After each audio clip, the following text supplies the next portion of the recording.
Եվ այսպես թուրքական քարոզչության դեմքերից մեկը ստել է Հայաստանում, հարգելի հեռուստադիտողներ, վերջին շաբաթների ընթացքում ամենատարածված տեղեկատվությունը, որ իշխանությունները փորձում են բոլոր հնարավոր կերպով հասցնել քաղաքացիներին, դա այն է, որ 26 թվականին այնուամենայնիվ մենք հասնելու ենք նրան, որ հենց 26-ի սկզբին բացվելու է հայ-թուրքական սահմանը։ Այս քարոզչության սկիզբը դրվեց սույն թվականի նոյեմբերի 4-ին, երբ որ Հայաստանի Հանրապետությունում էր, Հայաստանի Հանրապետությունում անցկացվեց Օրբելի կենտրոնի գագաթաժողովը, միջազգային ֆորումը, որին ի թիվս այլնի մասնակցում էր նաև արմատներով հայ, գոնե ինքը իրեն այդպես է ներկայացնում, թուրքական խորհրդանի նախկին падգամավոր Կարո Փայլյանը, ով ելույթ ունեցավ այդ գագաթաժողովի ժամանակ եւ անդրադարձավ նաեւ Հայաստանի եւ Ադրբեջանի միջև ընթացող բանակցային գործընթացին եւ Հայաստանի եւ Թուրքիայի միջև ընթացող բանակցային գործընթացին եւ նշեց հետեւյալը, որ մոտ ամիսներին, ավելի կոնկրետ նույնիսկ 2026 թվականի սկզբին Հայաստանի եւ Թուրքիայի սահմանը կարող է բացվել։ Էլ չենք խոսում այն մասին, որ Կարո Փայլյանին ինչպես միշտ ընդունեց Նիկոլ Փաշինյանը, այս վերջին շրջանում ընդհանրապես հենց Կարո Փայլյանը գալիս է Հայաստան, գրեթե բոլոր իր այցերի ժամանակ նա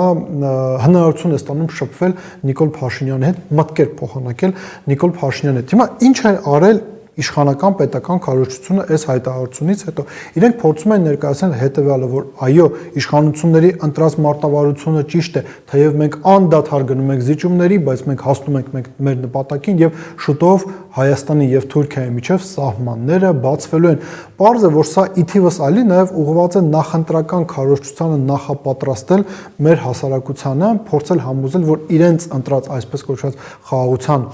մոդելը տալիս է իր արդյունքները, բայց ինչ է տեղի ունենում հետո տեղի ունենում հետեւյալը։ Գալիս է Թուրքիայի արտաքին գործերի նախարար Հական Ֆիդանը եւ այնպիսի հայտարարություն անում, որը ոչնչացնում է եւ իշխանական քարոզչության մեքենայի կողմից առաջ տարվող թեզերը, ինչպես նաեւ արմատներով հայ Կարո Փայլյանի կողմից առաջ քաշած թեզերը։ Ինչի մասն է խոսքը։ Հական Ֆիդանը ելույթ է ունենում եւ նշում է հետեւյալը, եկեք այսպես էլ կոնցեպտուալ ներկայացնենք ինչ է ասում Հական Ֆիդանը, որ իհարկե մենք Հայաստանի Հանրապետության հետ բանակցային գործընթացի մեջ ենք, դրական են գնահատում Նիկոլ Փաշինյանի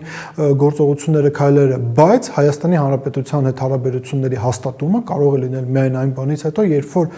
Ադրբեջանի եւ Հայաստանի միջև ստորագրվի վերջնական խաղաղությունը։ Միևնույն ժամանակ առանձին նա ասում է հետեւյալը, որ կան հարցեր, որոնք առանձնացված են խաղաղության պայմանագրից, բայց առանց այդ հարցերի կարգավորման, ճակերտներում կարգավորման, Ադրբեջանի հետ հարաբերությունների բարելավման մասին հնարավոր չէ խոսել, եթե հնարավոր չէ խոսել Ադրբեջանի հետ հարաբերությունների բարելավման մասին, ապա դա նշանակում է, որ Հայաստան-Թուրքիա հարաբերությունները եւս չեն կարող բարելավել, ինչի մասն է խոսում Հական Ֆիդանը, այսպես կոչված Զանգեզուրի միջանցքի մասին, ինչպես նաեւ խոսում է այն մասին, որ Հայաստանում դեռևս պետք է անցկացվեն սահմանադրական փոփոխություններ, ինչի մասին Ադրբեջանը խոսում է, տարբեր ադրբեջանցի պաշտոնյաներ որպես փաստացի նախապայման են այս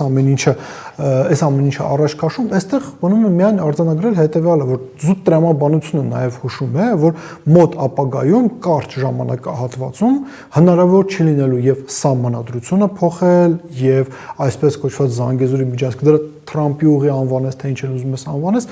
տրամաբանությունը այդ ամեն ինչը չի փոխվում, հնարավոր չի լինելու շատ արագ այդ հարցը լուծել։ Դա իր հերթին նշանակում է, որ խաղաղության պայմանագիրը արագ չի ստորագրվելու, դա իր հերթին նշանակում է, որ Թուրքիայի հետ հարաբերությունները եւս շուտով չեն բարելավելու, բայց այստեղ կա եւս մի կարևոր նրբերանգ, իսկ ով ասաց, որ այդ նախապայմանները կատարելուց հետո Թուրքիան եւ Ադրբեջանը նոր նախապայմաններ առաջ չեն քաշի Հայաստանի առջեւ, եւ չեն ասի, այո, դե կա մեր մեջ ստորագրված այսպես կոչված խաղաղության պայմանագիրը, բայց քանի սա տեղի չունենա, ոչ մի տնտեսական կոոպերացիա, ոչ մի սահմանների բացում, օրինակ, մինչեւ դուք չփակեք ատոմակայանը։ Ինչի համար ենք այս ամեն ինչը ասում։ Տեսեք, տրամաբանությունը բոլորիս մոտ էլ արկա է, առնվազն դա մեզ հուշում է, որ մենք մոտենում ենք նախընտրական փուլին եւ իշխանությունները փորձելու են հնարավոր բոլոր մեթոդներով հասարակությանը համոզել, որ այն ճանապարհը, որով իրենք տանում են Հայաստանի Հանրապետությունը, այն հանգեցնելու է նրան, որ մենք ունենալու ենք խաղաղություն Ադրբեջանի եւ Թուրքիայի հետ, բայց ելնելով այն նախապայմաններից, որոնք առաջ են քաշում Թուրքիա եւ Ադրբեջանի կողմից, մենք ավելի մոտ ենք լինելու նրան, որ Հայաստանի Հանրապետությունը 26 թվականի խորհրդարանական ընտրությունից հետո ներկայիս իշխանության վերարտադրության պարագայում ոչ թե 4-րդ հանրապետություն կդառնա, այլ կդառնա Երևանի արևմտյան Ադրբեջանի Հանրապետություն դրանից բխող բոլոր հետևանքներով Արցախն էլ իրենք առանձին չոր անվանում են տվել մեր Արցախին ու այնտեղ խաղաղություն է, բայց խաղաղություն առանց հայերի։ Մտածեք այդ մասին։